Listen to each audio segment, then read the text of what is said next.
అగ్ని ప్రమాదాల పట్ల ప్రజలు అప్రమత్తంగా ఉండాలని గోదావరిఖని ఫైర్ ఆఫీసర్ సత్యనారాయణ విజ్ఞప్తి చేశారు.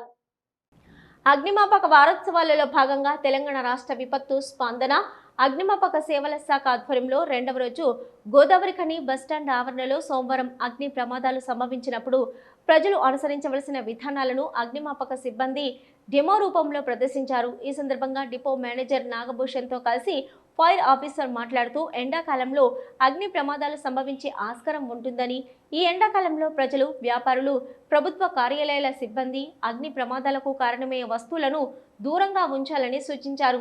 అలాగే అగ్ని ప్రమాదాలు సంభవించినప్పుడు వెంటనే అగ్నిమాపక శాఖకు సమాచారం అందించాలని, ఫైర్ సిబ్బంది వచ్చేలాగా ప్రజలు, వ్యాపారస్తులు, ప్రభుత్వ కార్యాలయాల సిబ్బంది అనుసరించవలసిన పద్ధతులను డెమో రూపంలో ప్రదర్శించారు. దీనికి ఆక్సిజన్ కట్ చేయాలి. ఇంతకుముందు నేను షెద్దర్తో కూడా ఆక్సిజనే కట్ చేసిన. రైట్, అంటే మనము ఆక్సిజన్ అంటే ఫైర్ కావడానికి ఒక ఆక్సిజన్ అనేది ఒక ఇంపార్టెంట్. ఎక్కడైతే ఆక్సిజన్ లేదో ఫైర్ ఉండదు.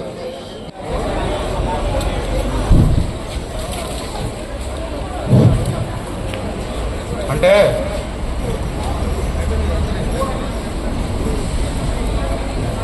చూడండి, ఫైర్ యాక్సిడెంట్ అక్కడ ఉన్న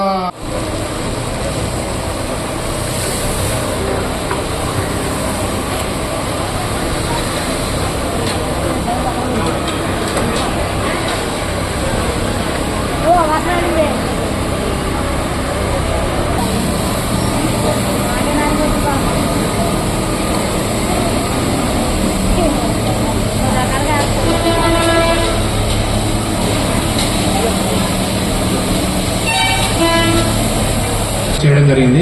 ఈ అగ్నిమాపక శాఖ ముఖ్య ఉద్దేశం ఏంటంటే అగ్ని ప్రమాదాలు జరగకముందు తీసుకోబోయే జాగ్రత్తల గురించి తెలియజేస్తూ, అగ్ని ప్రమాదం ఏర్పడితే ఒకవేళ దురదృష్టవశాత్తు అగ్ని ప్రమాదం ఏర్పడితే ఏ విధంగా స్పందించాలి, ఏ ఫైర్కి ఏ విధంగా స్పందించాలి, ఏ విధంగా కమ్యూనికేట్ చేయాలి, మా ఫైర్ స్టేషన్ కానీ పోలీస్ స్టేషన్ కానీ ఏ విధంగా చేయాలి, సమాజంలో ప్రతి పౌరుడు తీసుకోబోయే జాగ్రత్తలు, అది ఇండస్ట్రీయే కానీ, స్కూల్సే కానీ, లేకపోతే ఇలాంటి ఆర్టీసీ బస్, రైల్వే స్టేషన్ కానీ, మార్కెట్ ఏరియా కానీ, స్లమ్ ఏరియా కానీ, రెసిడెన్షియలే కానీ, ఎలక్ట్రికల్ ఫైర్సే కానీ, లేకపోతే షార్ట్ సర్క్యూట్సే కానీ, లేకపోతే ఏదన్నా హజార్డస్ మెటీరియలే కానీ, లేకపోతే ఏదన్నా మార్కెట్లో ఫైర్ యాక్సిడెంట్స్ కానీ, ప్లాస్టిక్ సామాన్ కానీ, ఇలాంటి ఫైర్ యాక్సిడెంట్ అయినా కూడా ఏ విధంగా స్పందించాలి, జరగకముందు తీసుకోపోయే జాగ్రత్తలు, జరిగేటప్పుడు తీసుకునే చర్యలు, తర్వాత ఏ విధంగా మనకు ఆర్పడానికి అగ్నిమాపక ఫైర్ ఎక్స్టింగ్విషర్స్ ఉంటాయి. ప్రథమ శ్రేణి అగ్నిమాపక శాఖ సంబంధించిన అంటే పదార్థాలు ఉంటాయి, ఎక్స్టింగ్విషర్స్ ఉంటాయి. సో వీటిని ఏ విధంగా వాడాలి, ఏ ఫైర్కి ఏ విధంగా వాడాలనే ఉద్దేశంతో ఈరోజు ఆర్టీసీ బస్టాండ్లో ప్రయాణికుల మధ్య మేము ఒక అవగాహన సదస్సు నిర్వహించడం జరిగింది. ఈ అవగాహన సదస్సు ముఖ్యంగా మా యొక్క బాధ్యత అంటే మేము ఒక ఫైర్ యాక్సిడెంట్ అయితే మేము రావడానికి రావడానికి ముందు మీరు తీసుకోవాల్సిన జాగ్రత్త ఏంది. ఒకవేళ పబ్లిక్ ప్లేస్లో అయితే పబ్లిక్ ఏం చేయాలి, లేదు అని అంటే ఇలాంటి సంస్థ ఆర్టీసీ కానీ, లేకపోతే ఇలాంటి హాస్పిటల్స్ కానీ, స్కూల్స్ కానీ, లేకపోతే మార్కెట్ ఏరియాలో కూడా చాలా రష్ ఉంటుంది. ఒక్కొక్క దగ్గర స్టోరేజ్ ఎక్కువ ఉంటుంది, సామాను కూడా విపరీతంగా పెడతారు, దానిలో ఆక్సిజన్ సఫోకేషన్ ఉంటుంది. తర్వాత దానిలో ఇంటర్నల్ బర్స్ట్ తయారవుతుంది, అంటే బర్న్ తయారవుతుంది ఇంటర్నల్గా. అంటే మనం స్టోరేజ్ కూడా ఎక్కువ, ఇళ్లలో స్టోరేజ్ ఎక్కువ పెట్టినా కూడా అది దానిలో హీట్ ఎక్కువ ప్రొడ్యూస్ అవుతుంది. ధన్యవాదాలు చెప్తున్నాను. ఎందుకంటే మనం ఫైర్ ప్రమాదం ఎక్కడైనా జరగచ్చు, అగ్ని ప్రమాదాలు. అయితే దానికి అవగాహన లేకుండా కొంచెం భయం వల్ల కూడా ప్రతి ఒక్కరు స్పందించడం ఆలస్యం అవుతుంది. వీటికి అవగాహన ఉంటే వాటికి భయం లేకుండా మనం వాటి నివారణ అంటే అదుపు చిన్న ఉన్నప్పుడే మనం అదుపు చేయడం జరుగుతుంది. కాబట్టి ప్రయాణికులు కాదు, అందరూ ప్రతి ఒక్కరు మనం పెట్రోల్ బంకులో కానీ, లేకపోతే ఇళ్లలో కానీ, ఎక్కడైనా కూడా మనం దానికి ప్రమాదాన్ని ఏ విధంగా నివారించవచ్చని అవగాహన ఉంటే మనం భయం లేకుండా పోతుంది. కాబట్టి ప్రతి ఒక్కరు ప్రజలు అందరూ కూడా మరి దీని అవగాహన కల్పించుకొని ఏదైనా ప్రమాదం అనుకోకుండా జరిగితే దానిని ఏ విధంగా నివారించుకోవాలి అంటే ఈ కార్బన్ మనకు ముఖ్యంగా మండడానికి ఉపయోగపడేది ఆక్సిజన్ అనేది బయట అట్మాస్ఫియర్లో ఉంటుంది. కాబట్టి ఈ అట్మాస్ఫియర్లో ఉన్న ఆక్సిజన్ను దూరంగా చేస్తే మన ఆక్సిజన్ లేకుండా మనం ఉండలేము. కాబట్టి దాన్ని ఏ విధంగా దూరం చేయాలి, దూరం చేయడంలో చిన్న చిన్న టెక్నిక్స్, ఇప్పుడు చిన్న ఖర్చు సిలిండర్ను ఆపచ్చు తడిపడి ఇప్పుడు ఇందాక సార్ చూపించేటు డెమోలో అంటే అవన్నీ పబ్లిక్ కనుక అవగాహన కుదిరితే సిలిండర్ పేలి ఎంతో మంది చనిపోయిన వార్తలు చూస్తుంటున్నాం.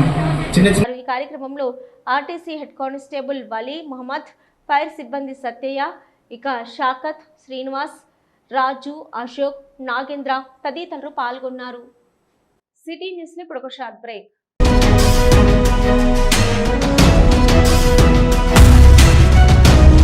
మొట్టమొదటిసారిగా గోదావరికని పట్టణంలో శ్రీ రుద్ర సత్యంబాబు పిల్లల హాస్పిటల్లో అడ్మిట్ అయి హెల్త్ కార్డు కలిగిన చిన్నారులకు క్యాష్లెస్ ట్రీట్మెంట్ చేయబడును. మా వద్ద Star, Ericson, FHPL, MD India, SBI, general health card, Universal Sompo, Niva, Mediassist, Chola MS, Heritage, Good Health తదితర హెల్త్ కార్డ్స్ పై క్యాష్లెస్ వైద్యం అందించబడును. పసిపిల్లల ఆరోగ్యం పట్ల ప్రత్యేక శ్రద్ధ కలిగిన డాక్టర్, చిన్నపిల్లల మనస్తత్వం గ్రహించి వైద్యం అందిస్తున్న పేరుగాంచిన డాక్టర్ గా గోదావరికని పట్టణంలో 12 సంవత్సరాలుగా వైద్య సేవలు అందిస్తున్న నెంబర్ 1 పిల్లల వైద్య నిపుణులు డాక్టర్ సత్యంబాబు ఇప్పుడు అత్యాధునిక పరికరాలతో సౌకర్యవంతమైన సిట్టింగ్ హాల్ తో కూడిన విశాలమైన సొంత భవనంలో వైద్య సేవలు అందిస్తున్నారు. విశాల భవనంలో NICU, PICU, incubator, phototherapy, nebulizer, warmer, syringe pumps, lab, pharmacy, AC, non AC రూమ్లు, జనరల్ వార్డ్స్, విజిటింగ్ హాల్ సౌకర్యం కలదు. డాక్టర్ సత్యంబాబు MBBS, DCH పాల్స్, పిల్లల మరియు నవజాత శిశువు వైద్య నిపుణులు, 24 గంటల వైద్య సదుపాయం కలదు. శ్రీ రుద్ర సత్యంబాబు పిల్లల మరియు డెంటల్ హాస్పిటల్, సూర్య హాస్పిటల్ ప్రక్క గల్లీలో, ఓల్డ్ మున్సిపల్ ఆఫీస్ రోడ్, మసీదు ప్రక్కన, లక్ష్మీనగర్, గోదావరికని. 7660044330.